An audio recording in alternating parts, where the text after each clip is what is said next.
Yaani mimi ninunue iPhone alafu nimpigie Msukuma aongee Kisukuma kwenye iPhone yangu, nikasema huyu itabidi aingie nasi mkataba. Waswahili wanasema mzaa hutumbua usaa. CCM walijua kwamba kwa sababu tumeua sana hawa jamaa, sasa inabidi tupate mtu atakaye kuwa fundi wa kucheza na akili zao. Kwanza CCM na hasa akina Mwigulu najua wana uhakika kwamba Watanzania hamna akili hata moja. Wawaue wanavyowaua, wakianza kuwachekesha kama hivi, nyie mtajua vifo vya ndugu zenu vinafanana na kuchekeshwa hivi. Na nahisi Mwigulu ndiye aliyeomba nafasi ya kwamba mimi nina akili, najihisi na akili nyingi, na pia najua haya manguchiro tutayaongeresha kama Magufuli alivyokuwa naongea, yataanza Nyerere mwingine kafuka, Sokoine mwingine kafuka, na midamu hivyo. Shit. Kijana ambaye ni mbunifu wa Mo 29 rasmi anaenda kuwa chawa wa wauaji. Msiojua huyu kijana, na nina hakika huyu kijana ndiye aliyesema Simba sio walikuwa mbele ya muda kabla hata Oktoba 29 haijafika.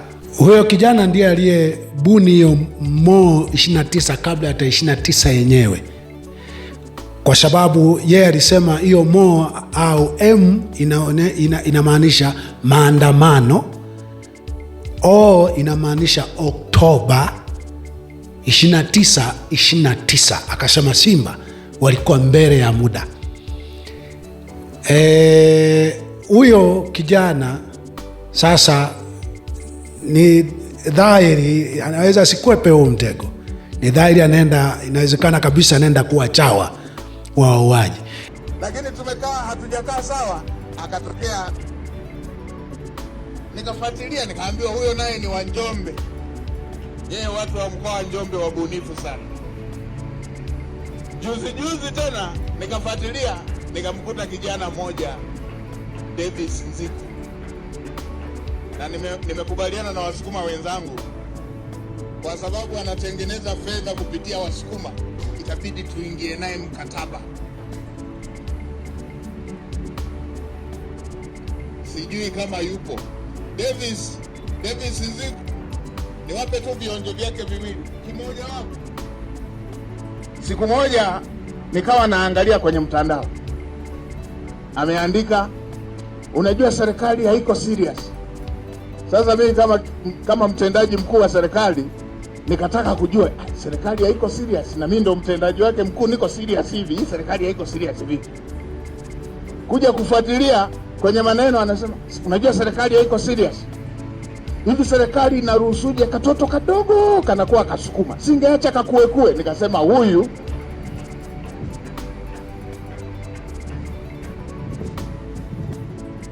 majuzi nikamsikia tena anasema, yaani mimi ninunue iPhone alafu nimpigie Msukuma aongee Kisukuma kwenye iPhone yangu. Nikasema huyu itabidi aingie nasi mkataba.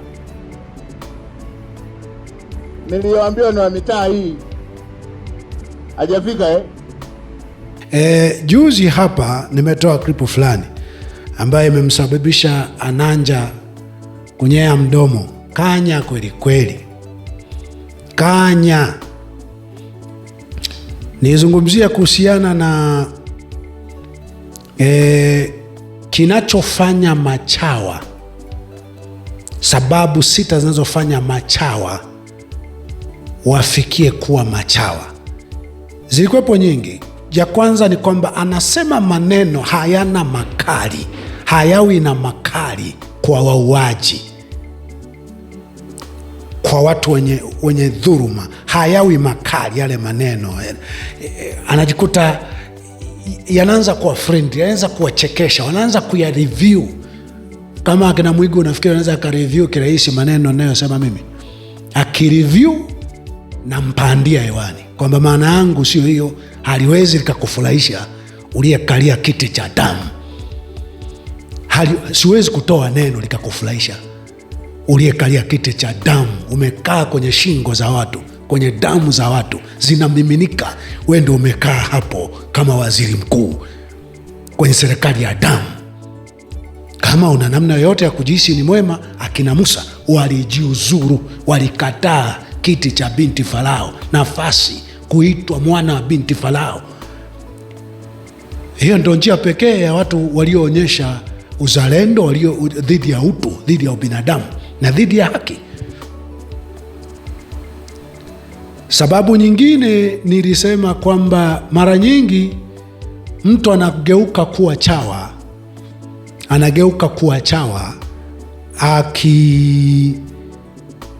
akianza kuona mbona hii ni kama inaweza kuwa njia mimi kupata, nanufaika nini na umaarufu huu, kwa naamua kupata chochote kwa yeyote. Na wewe kijana, inawezekana kabisa kulingana na hali ya ugumu wa mambo ilivyo, lakini pia na ushawishi wa donge nono hilo ambalo akina Mwigo wanasema tufanye mkataba naye, si Wasukuma kwa sababu Mwigo sio Msukuma, si Mnyiramba, si wapi wa Singida huko, sio Msukuma. Anaposema tufanye mkataba naye, najua ni wa aina hiyo. Ndio kijana ataenda kula kama, na nadhani nitatukanwa sana kama ninavyotukanwa ya kina Upendo Nkone. Wanaula, wana gari zuri mjini, ila mimi sikuwa na vita na gari lake. Nilikuwa najaribu kuonyesha kwamba wanaokuchangia, wanaokupromote sio wanakuweka alama ya kwamba wewe ni sehemu ya wanufaika wa damu tunazomwaga. Sasa haya Upendo chana nayo, lakini wewe kijana ni vigumu kukwepa, na hiyo ni kama ndo agizo tayari. Kwa vyote vile tukamuona kwenye comedy ambazo zinafanya wauaji waonekane wamefanya kazi nzuri na kubwa kumwaga damu za watu wasio na hatia. Nitumia nafasi hii kusema hivi, chawa, mtu akifikia hatua ya kuwa chawa anaweza kuacha uchawa?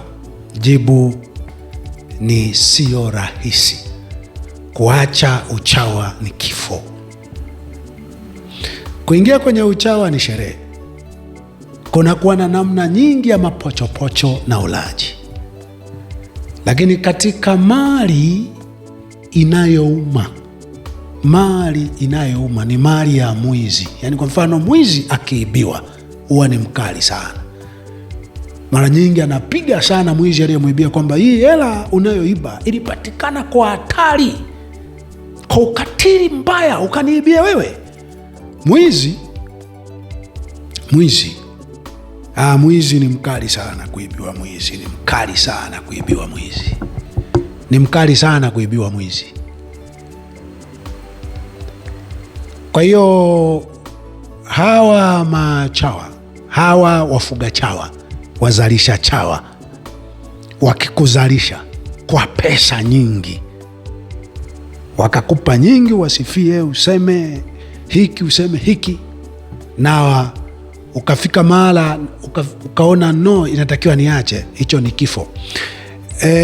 Nisome kwa mujibu wa Biblia, afu baadaye nikuonyeshe baadhi ya machawa waliofanya uchawa na wakataka kuacha uchawa.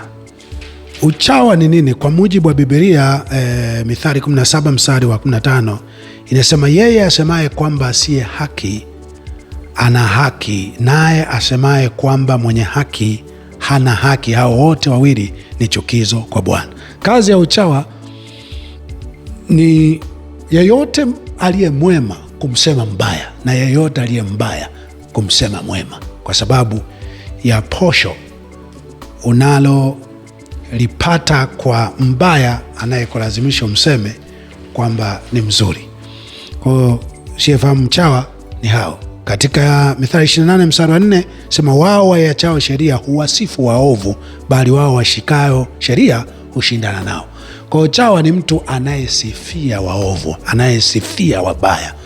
Na kuja chawa anaweza kuacha uchawa, si rahisi. Anakuwa ameshakula mara nyingi muhuri wa moto au kiapo cha damu, kwamba tunakupa vyote hivi, vimetokana na dhuluma ya mali na uhai. Kwa hiyo siku ukifika mahala ukageuka, pengine uanze kusifia wema, uanze kupinga ubaya, wewe mwenyewe utageuka kuwa hizi damu. Katika Matendo ya Mitume sura ya 7 palikuwa na jamaa mmoja, kijana mmoja alikuwa chawa. Hapa nianzia mstari wa 59. Matendo ya Mitume sura ya 7 mstari wa 59 imeandikwa, wakampiga kwa mawe Stefano, naye akiomba akisema, Bwana Yesu, pokea roho yangu. Akapiga magoti akalia kwa sauti kuu, Bwana, usiwahesabie dhambi hii. Akisha kusema hayo akalala. Na Sauli, chawa namba 1 wa mateso haya yote, alikuwa akiona vema kwa kuuawa kwa Stefano. Sauli alikuwa anaona vema kwa kuuawa kwa Stefano. Stefano hana hatia, hana kosa, lakini Sauli vile anavyouawa, Stefano anapigwa kwa mawe, Sauli alikuwa anaona vema. Ndio hawa machawa wanaona nabishana dola inaua, dola ni sisi, wanaona vema kuuawa na kuteswa kwa watu wasio na hatia. Watu wanaolalamikia, ndugu zetu mmewaweka wapi? Mlidhurumu mali, mlidhurumu uhai, mmedhurumu mali. Sasa akina Soka, akina Polepole, akina Mdude wako wapi? Hawa wanaodai ndugu zao wako wapi? Na wenyewe wanafyekwa. Chawa wanaona vema kuuawa kwa maelfu ya watu. 29, 30, 31. Na baada ya hapo na kabla ya hapo,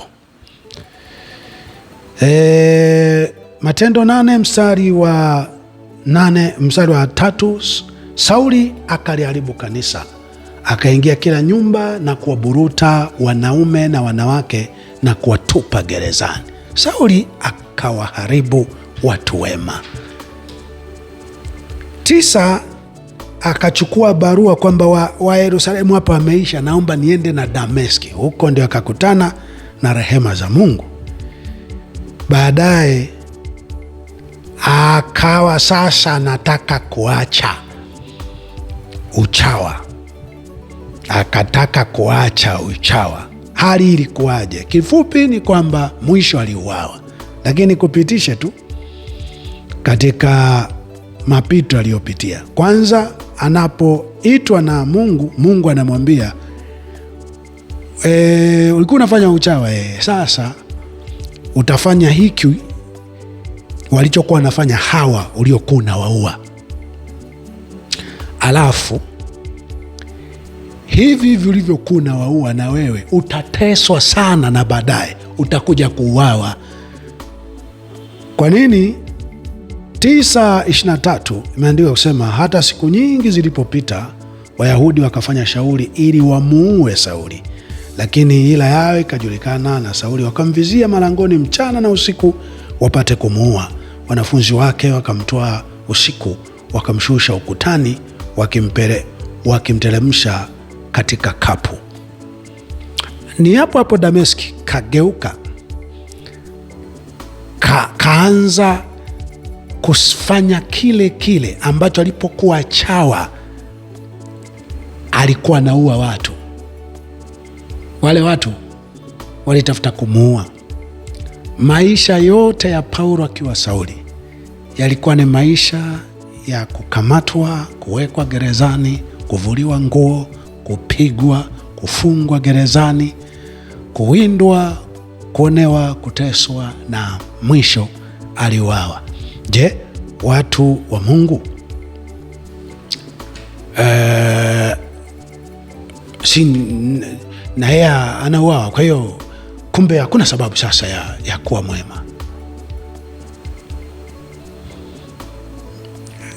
Jibu unalo moyoni mwako.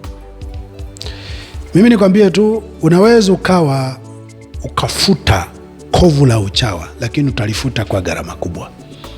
Sauli alilifutaje? mchawa anaweza kuacha uchawa? Jibu ndio, lakini ni vigumu sana kumwona binadamu sasa anayeweza akaacha uchawa. Hiyo ni mpaka kufa. Kama ni mzee Chande, ni Profesa Juma, ni sijui Asha Rose Migiro, ni Mwigulu Nchemba, ni Makonda, ni Yona, sijui wa Chalinze, sijui ni nani yeyote ambayo namjua alishageuka chawa, ni akina Nanja, ni yeyote namjua alishageuka chawa, aishakula kiapo cha damu, aishakula posho la damu. Mara nyingi ni hawezi kuja kuacha, kwa sababu njia ya kuacha katika Wakorinto wa kwanza 15 mstari wa 8 Paulo anasema namna ambayo ilikuja kuonekana sasa mimi sio chawa tena, ni mtu wa Mungu. Ilikuwaje? Sema, na mwisho watu wote alinitokea mimi kama ni mtu aliyezaliwa si wakati wake. Maana mimi ni mdogo katika mitume, nisiyestahili kuitwa mtume, kwa sababu nailiudhi kanisa la Mungu. Lakini kwa neema ya Mungu nimekuwa hivi nilivyo, na neema yake iliyokuwa kwangu ilikuwa si bure, bali nalizidi sana kufanya kazi kupita wao wote. Wala si mimi, bali neema ya Mungu pamoja nami. Ukumbuke, mpaka nakuwa mtume mmoja, daima alikuwa anaelezea aliyoyatenda. Sio wanaosema kutubu, nimalizana na Mungu. Hakunaga kutubu kumalizana na Mungu ikiwa husemi ulimkosea nani, kwa jinsi gani, leta madhara gani. Husemi umeua watu wangapi, kwa sababu zipi, ulitegemea kupata nini, umepata nini, na kile ulichokipata baada ya kuua bado umekishikilia. Nimetubu kwa Mungu. Hakuna kutubu kwa aina hiyo. Ndio maana nakwambia chawa ni vigumu kuacha uchawa. Hawa waliacha ufarisayo ule, ukubwa wa kida ule aliokuwa nao, aliacha, akaanza kusema aliyoyafanya na yalivyoleta madhara, na akawa anasema sasa tofauti na yale, sasa anafanya mengine mara mbili ya aliyokuwa na waua. Ndo akastahili kuitwa mtume au kuonyesha kweli ametubu. Kuna chawa anaweza kufanya hiki? Kuna chawa sembuse tu binadamu ambaye hajapitia uchawa, ni vigumu kupitia kadhia hii, kupitia mazingira kama. Kuna chawa anaweza kupita hapo kwenye magereza za sasa hivi? Chawa ni vigumu sana kuacha uchawa. Ngoja nikuonyeshe Paulo katika Wakorintho wa pili 11. Wakorintho wa pili 11 mstari wa 23. Wao ni wahudumu wa Kristo na nena kiwazimu, mimi ni zaidi. Kwa nini?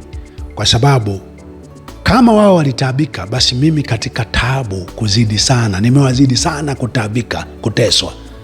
Kama waliwahi kufungwa magerezani, mimi nimefungwa kuzidi sana, mara nyingi kuliko wao. Kama wao waliwahi kupigwa, basi mimi mapigo nimepigwa kupita kiasi. Kama wao waliwahi kupita kwenye namna za kuonekana amesha kufa, ameshauawa, basi mimi katika mauti mara nyingi. 24.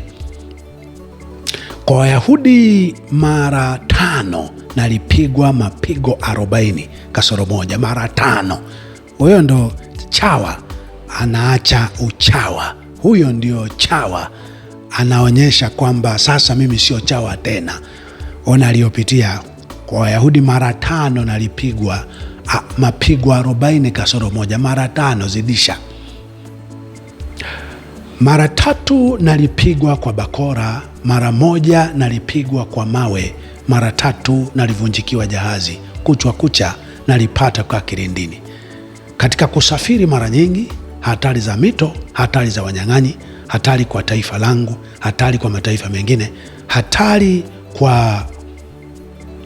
za mjini, hatari za ndugu wa uongo, katika tabu na masumbufu, katika kukesha mara nyingi, katika njaa na kiu, katika kufunga mara nyingi, katika baridi na kuwa uchi. Baghairi ya mambo ya nje yako yanijiayo kila siku, ndiyo maangalizi ya makanisa yote. Ni nani aliye dhaifu nisiwe dhaifu?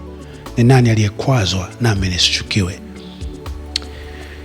Huyo ndiye chawa aliyekuja kuacha uchawa. Kuna chawa tunaye leo anaweza kuja kuacha uchawa akalipa gharama hizi? Nimetaka ni kujulishe kwamba wasemaji wanasema kukopa harusi kulipa matanga.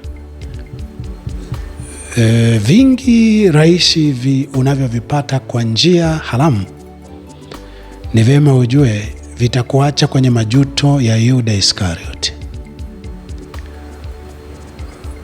Utakosa raha katika maisha yote yaliyobaki kwa sababu ya ujira wa damu. Lakini wito wa kutubu upo, na mimi ni moja mtu naweza nikakuongoza jinsi ya kutubu, isipokuwa usio unanivizia ili kunioa. Naweza nikakuongoza kutubu ukiwa hapo hapo mbali, na baadaye nikuhakikishia tu kabisa unaweza usimalize raundi kutubu kabisa.